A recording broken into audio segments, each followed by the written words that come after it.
Morning, welcome back to my channel. সবাই কেমন আছো? ভালো আছো? আর আজকে শুক্রবার, 9টা বাজে। 9টা থেকে ভিডিওটা শুরু করলাম। আর আজকে খুব ভালো একটা ব্রেকফাস্ট বানাচ্ছি, তাড়াতাড়ি হয়ে যাবে, তা খেতেও খুব ভালো। তা চলো দেখাবো।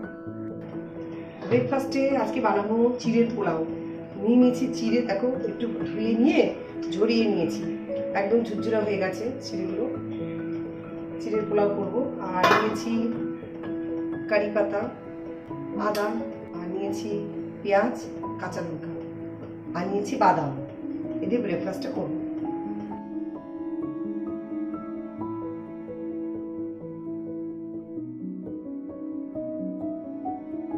তেলের মধ্যে দিয়ে দিয়েছি পেঁয়াজ, কাঁচা লঙ্কা, আর দিয়ে দেবো সর্ষে, আদা, কোচানো আদা।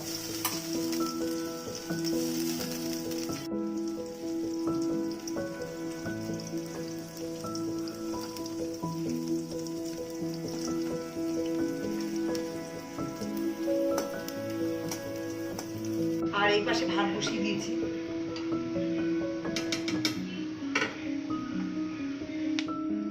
আর দিয়ে দেবো এর মধ্যে কারি পাতা, ভেজে দিতে হবে সব একসাথে।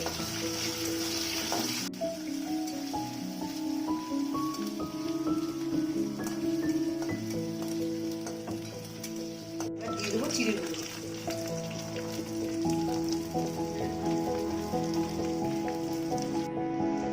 আর দিয়ে দিলাম হলুদ,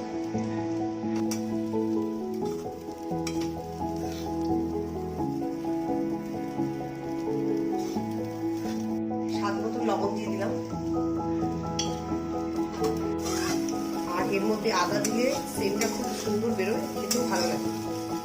মতন চিনি দিয়ে দিলাম।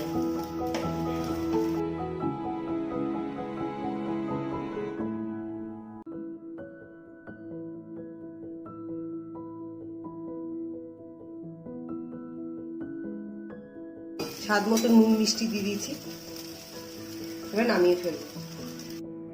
আর ব্রেকফাস্টের জন্য চিড়ের পোলাও রেডি করে ফেললাম। দেখো একদম ঝুরঝুরে চিড়ের পোলাও হয়েছে।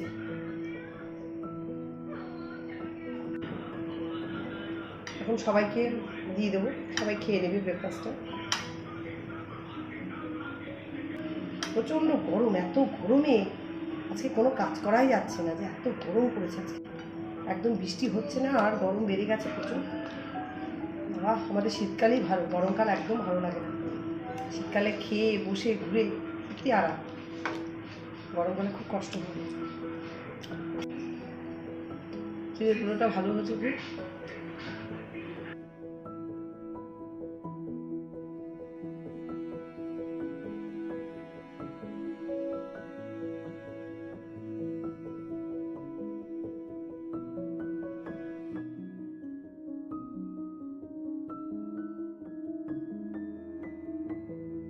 বাচ্চাদের জন্য এই খাবারটা খুব ভালো।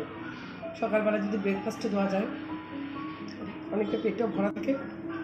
খুব টেস্টি তো এটা, নুন ঝাল মিষ্টি দিয়ে সমান মতন পড়ে, খেতে খুব ভালো লাগবে।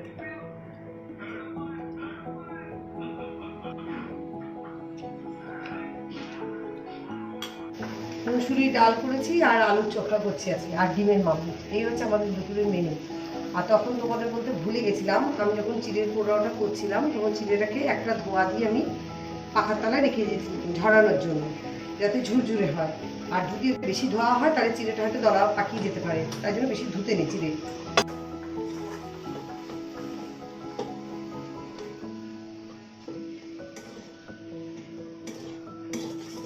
কত কি আর রান্না করবো, এই জন্য আজকে ভালো লাগছে না। আজকে একটু শর্টকাটে রান্না করে ফেললাম। গরমে বেশি মাছ খেতে ইচ্ছা করছে না, মাংস খেতে ইচ্ছা করছে না, হালকা ফুলকা ভালো লাগছে।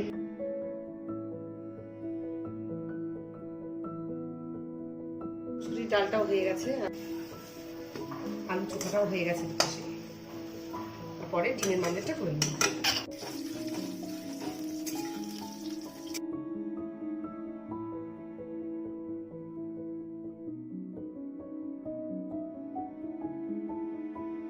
এদিকে আমার ভাত হয়ে গেছে, মুসুরি ডাল হয়ে গেছে, আলু চোখা, ডিমের মামলেট করেছি।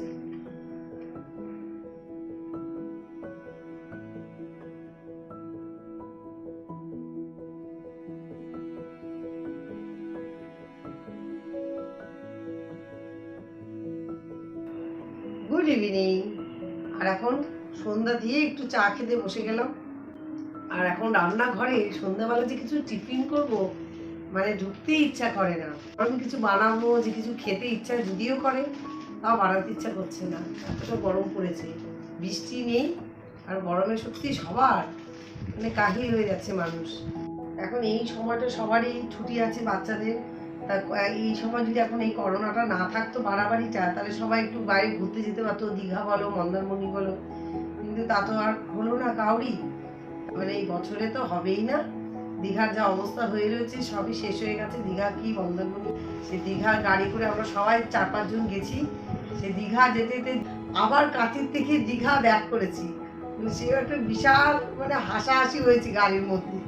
যে ড্রাইভারকে নিয়ে গেছি সেই ড্রাইভার দীঘা ক্রস করে কাঁথি গেছে, কাঁথি থেকে আবার দীঘা এসছে, তখন রাত 10টা বাজে। মানে খুবই বিচ্ছিরি অবস্থা ছিল। তখন সেখানে গিয়ে খারাপ অবস্থার মধ্যে আমাদের পড়তে হয়েছে। অত রাত্রে গিয়ে হোটেল বুক করা ছিল না, গিয়ে হোটেল বুক করা, থাকা, খুবই একটা অসুবিধার মধ্যেও তখন পড়েছিল। যাই হোক, তারপর আস্তে আস্তে সব ঠিক হয়ে গেছে। চাল ডাল আলু সব সিদ্ধ দিয়ে দিয়েছি, একবারে সবজি সিদ্ধ দিয়ে দিয়েছি। আর তার মধ্যে বাটার দিয়ে দেবো, বাটার দিয়ে খেতে খুব ভালো লাগে। আর রাতে দেখবেন এই ধরনের খাবারটা খেতে খুব ভালোও লাগে। আর কার কার এইটা ভালো লাগে আমাকে কমেন্ট করে জানিয়ে অবশ্যই। আর এই যে মাস্ক একটা করে কিনছি, আর একটা করে আমার হারিয়ে যাচ্ছে। এই এখন খুঁজে খুঁজে পেলাম। ধর এই মাস্কটাকে খুঁজে কয়দিন ধরে পাচ্ছি না, আজকে পেলাম। মানে কিভাবে যে হারিয়ে যায় টের পাচ্ছি না। ধুচ্ছি, ধুয়ে মেলে দিচ্ছি, তারপরে দেখি আর খুঁজে পাচ্ছি না আমি। ছোট ছোট জিনিস তো যত হাতের সামনে রাখি না কেন, এগুলো হয়ে গেছে আমাদের এখন গয়না। এগুলো পরে পরে যেতে হবে। 20, 25, 30 করে করে কিনেই যাচ্ছি।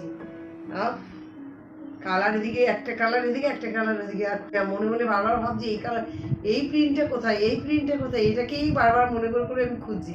কিন্তু এটা যে সামনে এসে বসে রয়েছে, আমি কিছুতেই মনে করতে পারছি না। এখন খুঁজে বের করে দেখতে পারলাম যে এটাই সেই আমার মাস্কটা। যখন যেটা পরে বেরোবো হাতের সামনে, সেটা যদি না থাকে খুব মুশকিল হয়। আর রেখেও গন্ডগোল হয়ে যাচ্ছে। তাহলে এবার কথা বলতে বলতে রাতও হয়ে যাচ্ছে, এবার খাওয়া দাওয়ার পালা।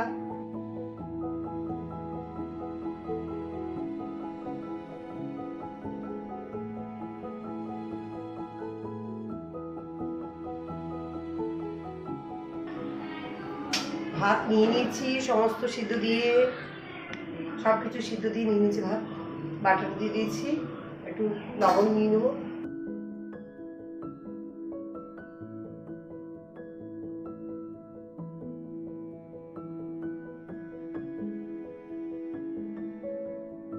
আর এই খেয়ে দিয়ে উঠলাম, এখন বাজে 11:30। আর আজকের মতো ভিডিওটা আমি এখানেই শেষ করছি। নেক্সট ভিডিওতে তোমাদের সাথে আবার দেখা হবে। তোমরা ভালো থাকো, সুস্থ থাকো, টাটা।